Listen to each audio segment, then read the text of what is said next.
Ngingakwazi ukwenza isikweletu ngingaphansi kohlelo lwe-debt review. Lona umbuzo abantu abaningi abazibuza wona. Impendulo ilula, ithi cha. Awukwazi ukwenza isikweletu esisha uma ungaphansi kwe-debt review. Lolu hlelo lungusizo olusemthethweni ngaphansi komthetho we-National Credit Act. Lakhelwe ukusiza abantu baphume ezikweletini. Ngokomthetho sisekelo awukwazi ukuboleka imali yindawo egunyaziwe ukubolekisa ngemali uma usangaphansi kwe-debt review.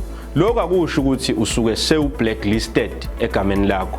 Kusho ukuthi egameni lakho kuzovinjwa ukuthi uqhubeke wenze izikweletu. Uma sewuqedile ukukhokhela lezi kweletu onazo, uyavumeleka futhi ukuthi wenze izikweletu noma isikweletu.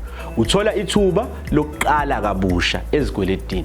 Awukwazi ukwenza izikweletu uma usengaphansi kwe-debt review, kodwa izitolment zakho zizokwehla, igama lakho lizovikeleka, kanti futhi izinto zakho azidleki. Uma ufisa ukwazi kangcono nge-debt review, xhumana nathi. Khululeka, ungatatazeli. Sikhona, sizokusiza.